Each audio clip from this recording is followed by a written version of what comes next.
wabarakatuh. Perkenalkan, kami dari kelompok 4. Nama saya Anissa Ramadhani.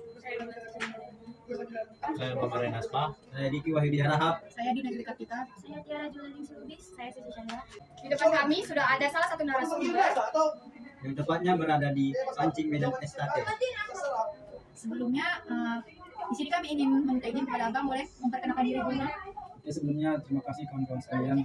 Di sini perkenalkan, nama saya Raju Panawan Harahap. Saya merupakan keluarga dari komplek Medan Estate ini yang telah dijumpai kawan-kawan sekalian.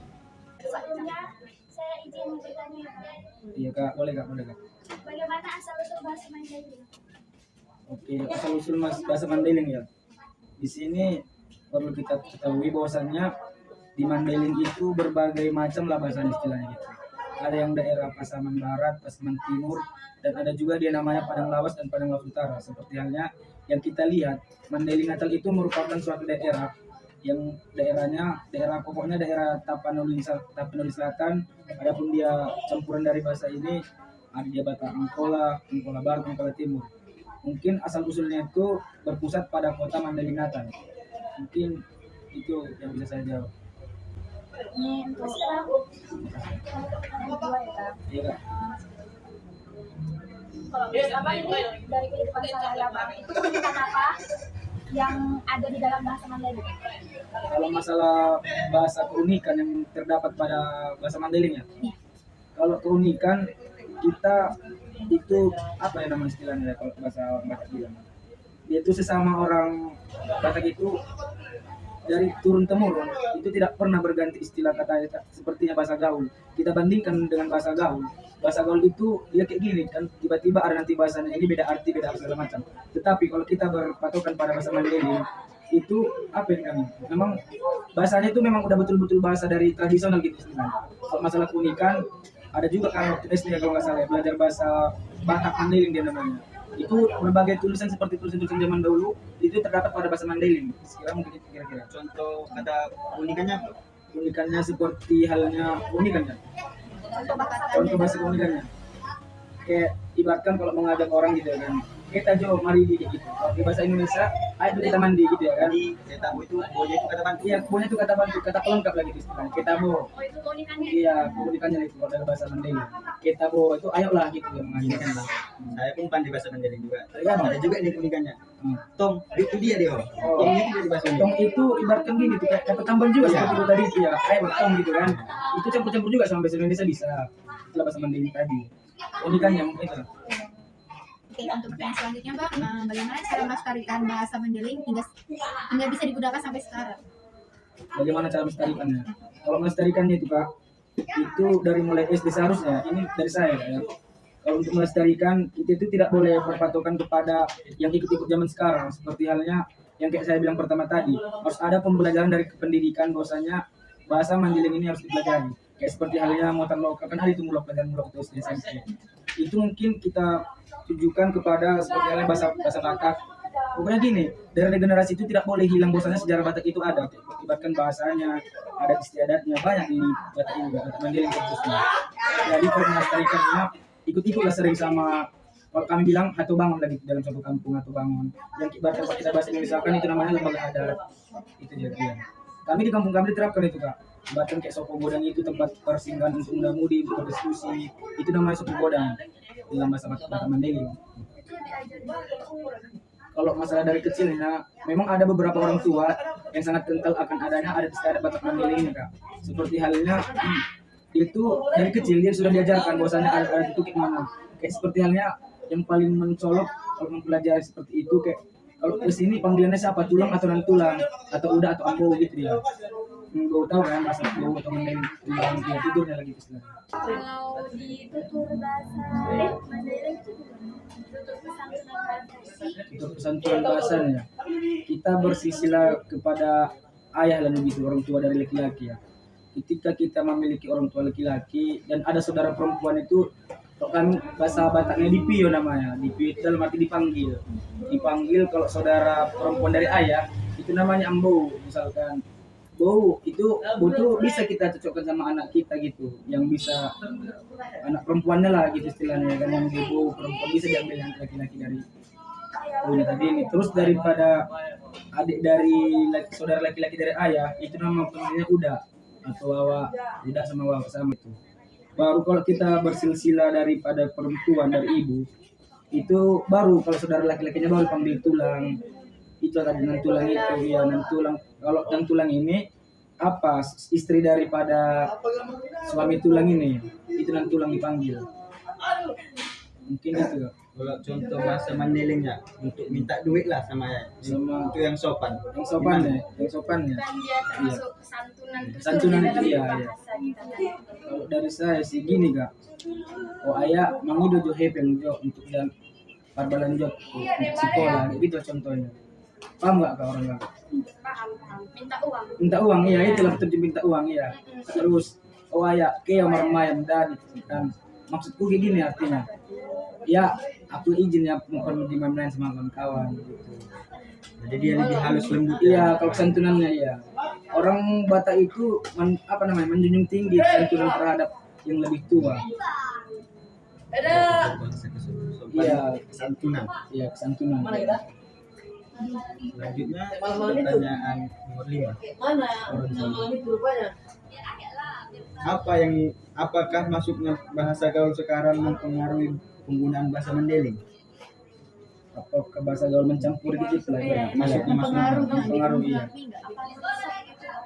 Kalau bahasa gaul kita campuri dengan bahasa Batak Mandeling itu kayaknya memang kalau kita padukan tidak bisa kan. Kalau dari Mandeling ini bahasa Batak Mandeling aku bilang kan itu memang udah dari tradisional ya, dari turun temurun bahasanya itu mutlak nggak bisa diganggu juga kan. Kalau kita campurkan ke bahasa gaul ya nggak masuk deh gitu istilahnya. Banyak bahasa gaul yang mencampuri bahasa-bahasa daerah contohnya di Jawa di Batak memang nggak bisa, apalagi Batak Mandeling udah kental akan Batak. Iya udah kental kali. Baik, terima kasih kepada Bang Raju Harahap atas karena telah meluangkan waktunya malam ini dalam melakukan sesi wawancara pada malam hari ini. Iya. Mungkin segitu aja untuk kami Bang. Terima kasih sebelumnya ya Bang udah bantu kami juga. Boleh sama Iya. ilmu yang abang berikan tadi benar-benar bermanfaat untuk buat teman-teman yang pengen belajar bahasa Mandailing tentang asal usul Mandailing atau adat istiadat, keunikan atau dan lain-lain dalam bahasa Mandailing. Di sini kami akan menjelaskan salah satu penjelasan yang telah dijelaskan oleh Bang Raju Harahap. Dan di sini kami akan melanjutkan sesi wawancara yang kedua oleh narasumber kami yang kedua. Terima kasih. Oke, di sini kita akan melanjutkan ke narasumber yang kedua. Sebelumnya izin Kak, boleh perkenalkan diri dulu? Boleh, langsung saja. Boleh Kak. Oke, perkenalkan saya Dini Ramadhani Siregar. Saya berasal dari Gunung Tua yang merupakan dari Batak Mandeling juga. Satu marga itu. Izin bertanya boleh kan Kak? Boleh. Kenapa masih ingin menggunakan bahasa Mandailing di saat zaman sekarang sudah banyak orang yang menggunakan bahasa Indonesia yang cukup gaul, Kak? Kalau ditanya kenapa masih ingin menggunakan bahasa Mandailing, terutama kami ya orang Mandailing. Kalau dalam Mandailing itu bahasanya itu sampai kapanpun nggak akan bisa diubah.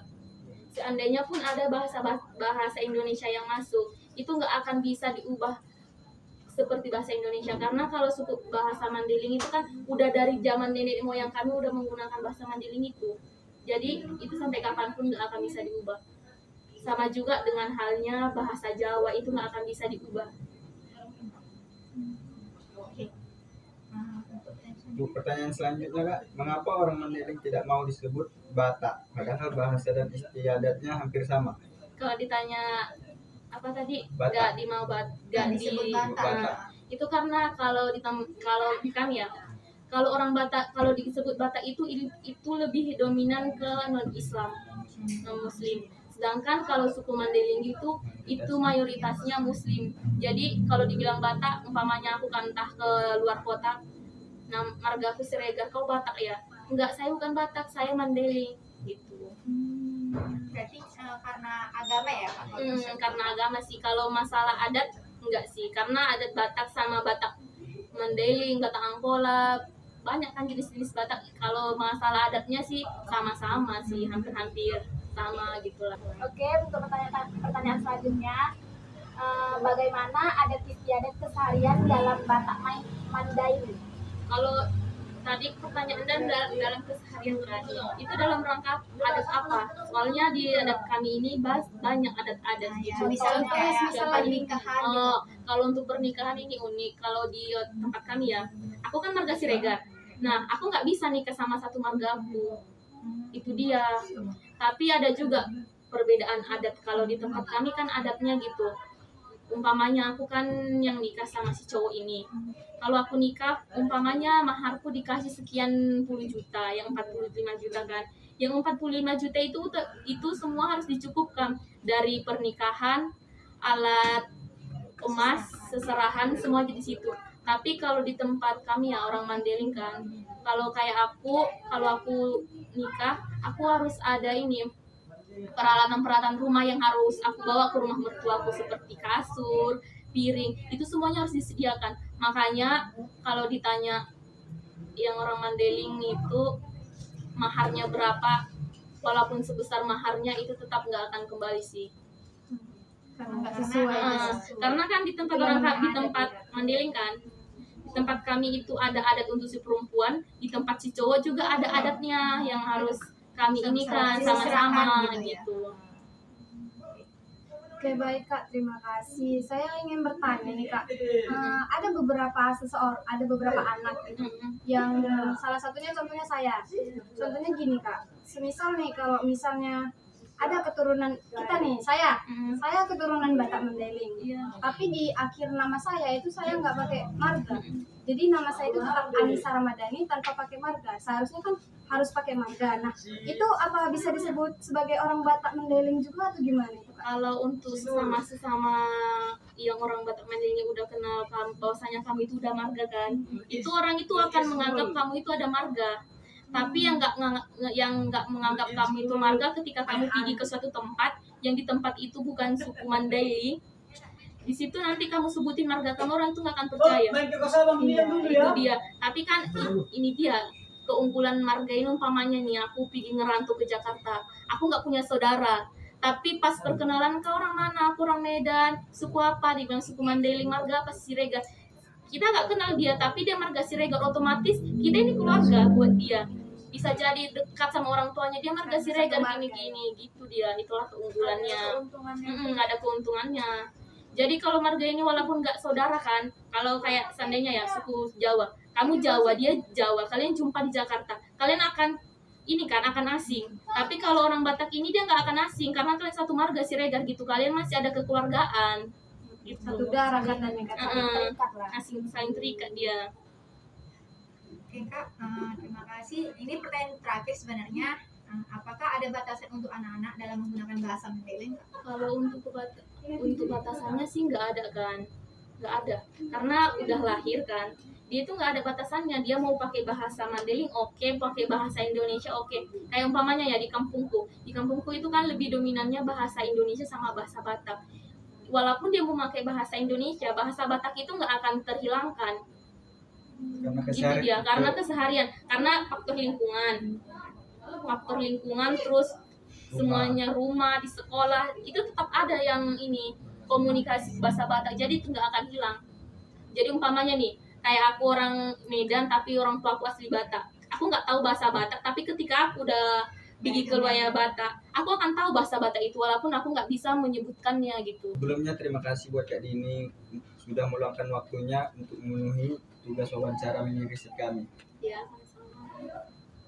Mohon maaf jika ada kesalahan atau penyebutan kata.